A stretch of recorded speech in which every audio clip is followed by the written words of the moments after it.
কাল রাতে যে বাতাস উঠেছিল, ভেবেছিলাম গাছের ডালপালা সব একেবারে ভেঙে পড়বে, কিন্তু এই তো আজও সোজা হয়ে দাঁড়িয়ে আছে দেখছি আমাদের এই পুরনো বট। জানো, এ আমাদের পূর্বপুরুষের জিনিস। পূর্বপুরুষের স্মৃতি বলতে তো কিছুই আর রইলো না, এটুকুই থাক। দিদি, এই গাছটা ঠিক কত বুড়ো? ঠাকুমা বলতেন তার দাদার সময়ও এটা ঠিক এমনই ছিল। বইয়ে পড়েছি, কিছু গাছ মানুষের ইতিহাসকে ধারণ করে রাখে। আমাদের এই বাড়ির কত গল্পই না এটা জেনেছি নিঃশব্দে। তা তো বটেই, তবে ছায়াও তো দেয় প্রচুর। এই গাছের নিচেই তো আমরা 5 বউয়ের চালাঘর। ভেবে দেখো তো, যদি গাছটা না থাকতো তাহলে আমাদের চালাঘর কি আর থাকতো? সারা দিনের কাজের ফাঁকে সবাই মিলে এখানেই তো এসে দুদণ্ড শান্তিতে বসে সব কথা বলি। সেজ বউ আর ছোট বউ না থাকলে জীবনের আনন্দটাই যে কম পড়ে যেত। অর্পিতা দিদি তো প্রতিদিন নতুন কোনো বিষয় বের করে গল্প করার জন্য। তা বটে, কিন্তু কখনো কখনো মনে হয় গাছটা শুধু ছায়া আর গল্পের উপাদানই দেয় না, সবকিছু চুপচাপ সব দেখে। ওর ভেতরে কত দীর্ঘশ্বাস চাপা পড়ে যায়। বা, বই পড়ে পড়ে কল্পনা আমাদেরও কবি বানিয়ে দিচ্ছে দেখছি আজকাল। চল নন্দিতা, চালটা ধুয়ে নি, বেলা হচ্ছে। ঘরের কাজ শেষ করে তারপর আবার গল্প গুজব হবে। আহা, আজকাল চারিদিকে শুধু নোংরা আর নোংরা। একটু পরিষ্কার জলে যে কাপড় ধোবো সেই উপায়ও নেই। দেখ তো বর্ষা, কেমন নোংরা জল হয়েছে। কাপড় ধোয়াটাই আমার মাটি করে দিল। এমন নোংরা দেখতে পাচ্ছি, আবার মনে হচ্ছে ধুয়ে আনতে হবে। জলের রং একটু ঘোলাটে হয়েছে যেন। বৃষ্টি না হওয়ায় নদীর জল ভালো পাওয়ার আশা নেই। ও, তোমার তো সবকিছুতেই যুক্তি আছে দেখছি। শহর থেকে এসেছো বলে জলের গুণাগুণও চেনো নাকি এদিকে? দেখে তো মনে হচ্ছে এখানে থাকতে তোমার কষ্ট হয়। কষ্ট কেন হবে গো? এটাই তো আমার সংসার। কপাল যেখানে এনেছে সেখানেই তো মানিয়ে নিতে হবে। সংসার? হুঁ, সংসার চালাতে গেলে শুধু আকাশের দিকে চোখ তুলে চুপ করে বসে থাকলে হয় না, চারিদিকে লক্ষ্য রাখতে হয়। তোমার জ্বালায় তো ঘর দুয়ার ছেড়ে বাইরে যাওয়ার উপায় নেই। এমন আনমনা মানুষ যে চোর ঢুকে ঘরে চুরি করে নিয়ে গেলেও তোমার হুঁশ থাকবে না। কে চুরি করতে আসবে আমাদের এই ঝুপড়ি বাড়িতে? তুমি বোধহয় জানো না যে আমাদের এই ঝুপড়ি পুরনো ঘরের মধ্যেই অনেক দামি দামি জিনিস লুকোনো আছে। আর পুরনো জিনিসের দামই বাজারে সব থেকে বেশি হয়। রঙ্গ দেখি আর প্রাণে বাঁচি না। দামি জিনিস, ঠিকই বলেছো সেজদি, কিন্তু সেটা কার, সেটাই তো দেখার বিষয়। এসো কাকু, তা এত সকালে কিছু দরকার নাকি? প্রয়োজন তো সব সময় মানুষের আছে পারমিতা। বড় বাড়ি, বড় দায়িত্ব। তোমার শ্বশুর আর শাশুড়ি থাকতে কত আসতাম এদিকে, তারা তো এখন আর নেই। আমি এই গায়ের মোড়ল, আমাকেই তো দেখতে হয় সব। কাকু, সকালবেলায় যখন এসেছেন কিছু জলখাবার আনবো? সেসব পরে হবে, আগে কাজের কথা শোনো। উত্তর পাশের সেই কয়েক কাঠা জমি, সেই বিলের ধারটা, সেটার খদ্দের এসেছে, বিক্রি করতে হবে। জমি? সেটা তো আমাদের বাড়ির খাস জমি। শাশুড়ি মা বলতেন সেখানে বাগান করবেন, ওটাই ওনার একমাত্র স্মৃতি। বাগান করে কি হবে? টাকার দরকার পড়েছে বাড়ি মেরামতে। আমি কথা দিয়েছি জমিটা দেখাশোনা করব, আর জমিটা আমি নেব বলেই ঠিক করেছি। এই দেখো দলিল। কাকু, জমির ব্যাপার বড় সিদ্ধান্ত। বাড়ির পুরুষ মানুষেরা তো কেউ বাড়ি থাকে না, সবাই শহরে থাকে। আর আমরা মেয়ে মানুষে কি এই বিষয়ে সিদ্ধান্ত নিতে পারি? তাদের সাথে একবার আলোচনা করে আমরা জানাবো। তারা কি বুঝবে? তারা তো সেখানে থেকে থেকে একেবারে শহুরে হয়ে গেছে। গ্রামের বিষয় সম্পত্তির কথা তাদের মাথায় ঢুকবে না। আমি যেটা ঠিক বলছি সেটাই তোমাদের জন্য মঙ্গল। তুমি তো বুদ্ধিমতী মেয়ে, তুমি কিছু বুঝতে পারছো না? বুঝেছি কাকু। বুঝেছো যখন, সেরকম সিদ্ধান্ত নাও। আমি এখন বিদায় নিচ্ছি।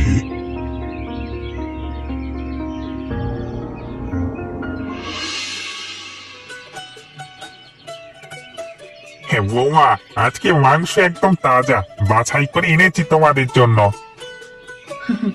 কালিদা, তোমার দেওয়া মাংস কখনো খারাপ হয় নাকি?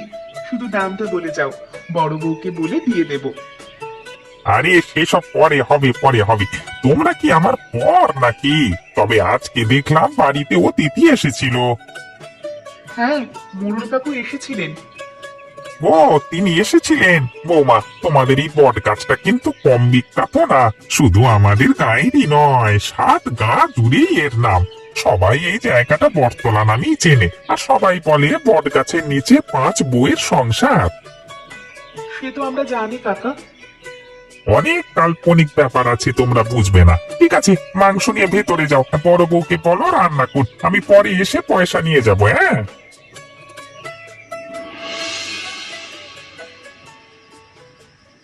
আপনাদের আড্ডা কেমন চলছে? আড্ডা তো বাকিরা নিয়ে থাকে, আমার জীবন এই বইয়ের মধ্যেই সীমাবদ্ধ। কত নতুন নতুন জিনিস আমি জানতে পারি। সারাক্ষণ আড্ডা দিয়ে কাটালে কি আর জানতে পারতাম কোনোদিন?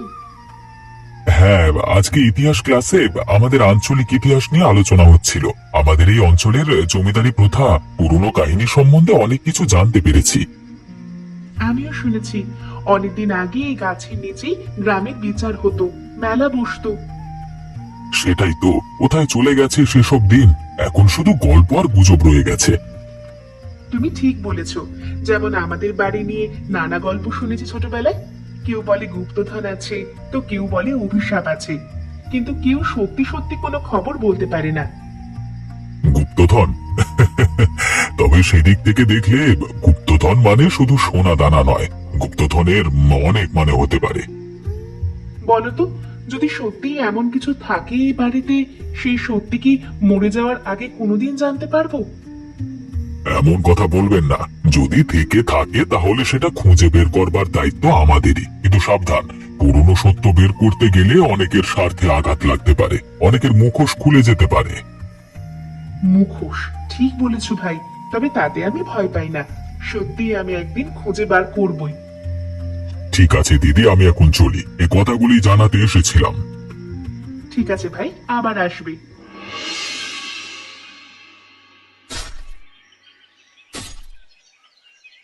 শিকড়টা বড্ড মোটা হয়ে গেছে রে। এখানে তো কোনো গাছ বসালে বাঁচবে বলে মনে হচ্ছে না। দিদি, এখানে মাটিটা একটু কেমন আলগা মনে হচ্ছে, যেন কেউ আগে খুঁড়েছে। তাহলে আরেকটু দেখি তো কিছু পাওয়া যায় কিনা। ও মা, এটা কি? আরে, খুব সাবধানে বের কর, খুব পুরনো কাগজ দেখছি। দিদি, দাও তো আমাকে দেখি, দেখি কি লেখা আছে। এক কাজ করা যাক নন্দিতা, তাহলে কল্পনাকে ডাকি, আর আবিরকেও ডাকা যেতে পারে। তাহলে আমরা সবাই মিলে একসাথে জানতে পারবো। তাহলে তাই হোক গো, আমার আর আনন্দ ধরছে না। এতদিন পর অবশেষে পাওয়া গেল। এবার মনে হচ্ছে রহস্যের একটা কুল কিনারা হবে। কি বললে বর্ষা? এতদিন পর মানে? না, কিছু না দিদি, আমি শুধু ভাবছিলাম সত্যি কি কোনো গুপ্তধনের সন্ধান পাওয়া যাবে। তোমরা শোনো, এতে কি লেখা রয়েছে? যারা এই কাগজ পাবে তারা এর মধ্যে বর্ণনা করা সমস্ত ধনসম্পত্তি পাওয়ার ঠিকানা পাবে। আরে ওইসব পুরনো কথা বাদ দাও। গুপ্তধনের কথা লেখা আছে কিনা সোজাসুজি বলো। কোথায় পুঁতেছে, কি আছে, কিভাবে যেতে হবে, সেখানে কিছু কি লেখা আছে? শুনতে দে অর্পিতা, পুরো কথাটা জানা দরকার, না হলে বোঝা যাবে না। সোনা হিরে নয়, বরং বিপদের দিনে এই বটগাছ হয়ে উঠবে সুখী থাকার চাবিকাঠি। মানে এটাই সব? চাবি মানে কি? কোথায় সে চাবি? একটু ধৈর্য ধরো বর্ষা। আবির, তুমি একটু বুঝিয়ে বলো তো ভাই। আমার মনে হয় গুপ্তধন বলতে এখানে সোনার রূপ নয়, বরং কিছু জ্ঞান বা ভালোবাসা বা ভালো থাকবার কথাকে বোঝানো হয়েছে। ধুর, কোন বোকা লোক এসব করে গেছে। পুরনো কাগজ ফেলে দাও, আমাদের কোনো কাজে লাগবে না। একটু অপেক্ষা করুন দিদি, ভালো করে দেখুন। এখানে কোনায় একটা ছবির মতো জিনিস আঁকা আছে, দেখতে অনেকটা গোপন বাক্সের মতো। বাক্স? তার মানে হয়তো সত্যিই কিছু আছে। তুমি কি মনে করো, এই চাবি বলতে সেই বাক্সটাকেই বোঝানো হতে পারে? হতে পারে, কিন্তু তার চেয়ে বড় কথা, এই পাণ্ডুলিপি প্রমাণ করে এই বাড়ির ইতিহাসের সঙ্গে নারীদের একটা শক্তিশালী সংযোগ ছিল। তারা শুধু গৃহিণী ছিলেন না, হয়তো সমাজের জন্য ভালো কিছু করেছিলেন।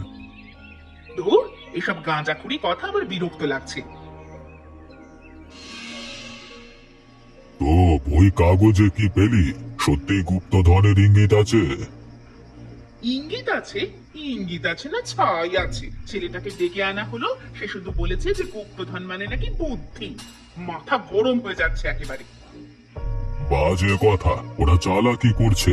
বড় বউ পারমিতা আর ওই আবির মিলে চুপি চুপি সব সরানোর চেষ্টা করছে। গুপ্তধন থাকবে, নাহলে এত কাণ্ড করে একটা কাগজকে ওরকম ভাবে লুকানো হবে কেন? তাহলে কি করবো কাকু? বাড়ির দলিল দস্তাবেজ তো সব প্রায় আপনার হাতেই বন্ধক রয়েছে, কিন্তু যদি সত্যি সোনা টাকা কোথাও পোঁতা থাকে, কাগজ না দেখলে বুঝবো কি করে? সেজন্যই আগে থেকে প্রস্তুত থাকতে হয়। আমি বিলের ধারে সেই জমিটা নিয়ে কথা বলেছি শহরের এক বড় কারবারির সঙ্গে। তুমি পারমিতাকে বোঝাও, সামনে বর্ষা আসছে, বাড়ি মেরামত করবার জন্য টাকার দরকার। তাকে যদি বোঝানো যেত তো হয়েই যেত সব। এখন আসল কথা হচ্ছে ওই গুপ্তধন। সেজন্যই তো পাণ্ডুলিপিটা আমাদের হাতে থাকা দরকার। ছোট বউ বর্ষাকে দেখছি খুব উৎসুক, তাকে কাজে লাগাও। ওকে হাত করে কাগজটা চুরি করিয়ে নাও। আর একটা কথা, হ্যাঁ বলুন। কালীপদ মানে ওই মাংসওয়ালাটার দিকে নজর রাখবি। ওর দাদা এ বাড়িরই কাছারিতে কাজ করত। ওর কান পর্যন্ত কথা পৌঁছালে খুব মুশকিল। কালীপদ? ও তো বেচারা শুধু মাংস বিক্রি করে বেড়ায় পেটের দায়। তুই আমার কথা শুনে রাগ ভালো করে। আমি তোকে খারাপ বুদ্ধি দেব না, কারণ তুই আমার রক্তের সম্পর্কের মেয়ে। তোকে সব দেব, কিন্তু বাইরের লোকের কানে কথা গেলে চলবে না। এখন ফিরে যাও, অনেক রাত হয়েছে।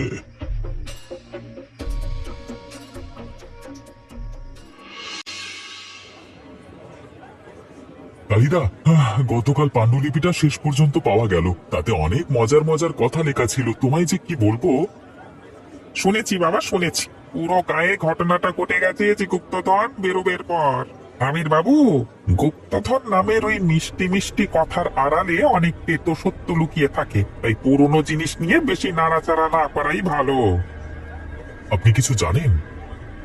জানি বললে মিথ্যে হবে। শুনেছি, আমার বাবার মুখে গল্প শুনেছি কিছু। তিনি বলতেন ওই বাড়ির বটতলায় আনন্দের সাথে সাথে অনেক বেদনা চাপা পড়ে আছে। বেদনা? হ্যাঁ, আজ থেকে 30 বছর আগের কথা। তখন এই বাড়ির কর্তা ছিলেন আরেকজন খুব সৎ মানুষ। তিনি গরিব প্রজাদের জন্য স্কুল বানাবার কথা ভাবতেন সে সময়, আর মেয়েদের পড়াশোনার ব্যবস্থা করতে চাইতেন। তারপর? তারপর আজ লোভী লোকের দল তাকে মিথ্যে মামলায় ফাঁসিয়ে অপবাদ দিয়ে গা ছাড়া করে। আমরা মানে সেই সঙ্গে আমাদের পরিবারও চলে যায়। তাহলে এই বাড়ি? এই বাড়ি সেই সৎ মানুষেরই, তার নামেই দলিল ছিল, কিন্তু দলিলটা হারিয়ে গিয়েছিল। মোহন কাকু তখন তার খুব অল্প বয়স, খুব সাহায্য করেছিলেন নতুন কর্তাকে। তাহলে গুপ্তধন মানে? হ্যাঁ, গুপ্তধন নয় বাবা, গুপ্তধন বলে কিছু নেই। আছে শুধু একটা সত্যি, যা ওই বট গাছের নিচে মাটির গভীরে চাপা পড়ে আছে। আর সেটা ঠিক কোন জায়গাটায়? কি হবে বাবা জেনে? কে সত্যি বলবে? কে সাহস করবে মৃত্যুর মুখোমুখি দাঁড়ানো? বর্ষা, এত রাত জেগে বাইরে বসে আছো? শরীর খারাপ করবে তোমার। না দিদি, একটু গরম লাগছিল ভেতরে। গরম লাগার তো কথা নয়। তোমাকে দেখে মনে হচ্ছে তুমি ঠিক ভালো নেই। দিদি, আমি আমি খুব বড় একটা ভুল করছি।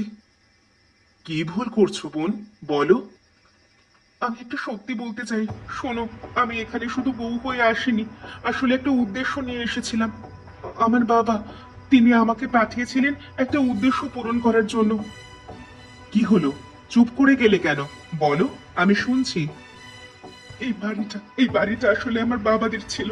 অনেক বছর আগে অন্যায়ভাবে উচ্ছেদ হয়েছিলেন তারা।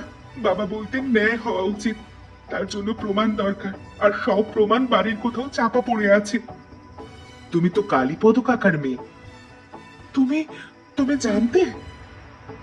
জানি না, কিন্তু এখন বুঝলাম। কালীপদ কাকা তোমার প্রতি ভালোবাসা দেখে, আর গুপ্তধনের প্রতি তোমার লোভীর দৃষ্টি দেখে। পাণ্ডুলিপিটা দেখে আমার মনে হলো হয়তো সত্যি শোনা আছে। বাবাকে দেব, আমাদের পুরনো বাড়ি ফিরে পাবো, কিন্তু কিছুই হলো না। শোনো, ন্যায় চাওয়া আর লোভ করা এক জিনিস নয়। তুমি যদি ন্যায় চাও তবে আমাদের সাথে কথা বলতে, কিন্তু তুমি যে অন্তত এখন স্বীকার করেছো, এটাই প্রমাণ করে যে তোমার ভেতরে এখনো ভালো মানুষ বেঁচে আছে। কিন্তু আমি মোহনলাল কাকু আর অর্পিতা দিদির কথা শুনেছি, তারা এই বাড়ি বিক্রি করার ষড়যন্ত্র করছে। আমিও তাদের কাছে কিছু কথা বলেছি। এবার বুঝেছি সব, ভয় পেও না। তুমি এখন থেকে আর একা নও, আমাদের 5 বউকে এখন এক হয়ে দাঁড়াতে হবে। চলো, এখন ঘুমাতে চলো। এই যে, আমি কিছু কাগজ নিয়ে এসেছি। এই কাগজগুলি প্রমাণ করে আসল কর্তাকে। কর্তৃত্ব নয় কাকু, এই পাণ্ডুলিপিতে যে গুপ্তধনের চাবির কথা আছে আমরা সেটা পেয়ে গেছি। কি? কোথায় পেলে? কালিদা, এইটা পড়ুন। আমি যোগেন্দ্রনাথ রায়, এ বাড়ির বৈধ মালিক, এই মর্মে ঘোষণা করছি যে আমার ভাইপো মোহনলাল চক্রবর্তী এবং তার সহযোগীদের দ্বারা প্ররোচিত হয়ে জমি জমা হস্তান্তরের যে দলিল স্বাক্ষরিত হলো তা সম্পূর্ণ বলপূর্বক এবং মিথ্যেভাবে আমাকে ভয় দেখিয়ে আমার আসল উইল এবং সম্পত্তির নথি গোপনে রেখে যাচ্ছি আমি এইভাবে। শয়তান, এসব মিথ্যে, সব জাল কাগজ। কালীপদ, তুই ষড়যন্ত্র করেছিস। না কাকু, এটা আসল সত্যি। আমার দাদু যোগেন্দ্রনাথ রায়, বাবা কালীপদ, আমরা ন্যায় বিচার চাইতে এসেছি, আর আমাদের সম্পত্তির প্রতি কোনো দাবি দেওয়া নেই। কাকু, আজ এই গাছটার নিচেই সব বিচার হোক। বর্ষা আমাদের সঙ্গে সব কথা খুলে বলেছে। আপনি আর অর্পিতা আমাদের সমস্ত সম্পত্তি বিক্রির ষড়যন্ত্র করছিলেন। এখনো সময় আছে, শুধরে যান। ঠিক আছে, আমি চলে যাচ্ছি।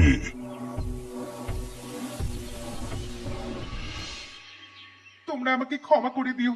আমি লোভে অন্ধ হয়ে সবার ক্ষতি করতে চেয়েছিলাম। আজ আমি নিজের ভুল বুঝতে পারলাম যে আমি কত বড় ভুল পথে এগোচ্ছিলাম। দেখো, ভুল আমরা সবাই করি, কিন্তু আসল জিনিস হলো সময় থাকতে ভুল শুধরে নেওয়া। আমরা 5 বউ এখন থেকে মিলেমিশে থাকবো। যা ভুল হয়ে গেছে আমরা সব ভুলে যাব। ঠিক বলেছো দিদি, গুপ্তধনটা আমরা পেয়েই গেছি। পাণ্ডুলিপির শেষে লেখা ছিল, ভালোবাসার ধনই সত্যিকারের গুপ্তধন, যা বিভেদ ঘুচিয়ে একতা আনে সকলের মধ্যে। আমরা 5 বউ এই বটগাছকে আশ্রয় করেই মিলেমিশে থাকবো। তাহলে এখন থেকে আমাদের পুরনো পূর্বপুরুষ যেমন এই গ্রামের ভালো করতে চেয়েছিল, স্কুল বানাতে চেয়েছিল, মেয়েদের শিক্ষা দিতে চেয়েছিল, আমরা সেই সমস্ত কাজ শুরু করব।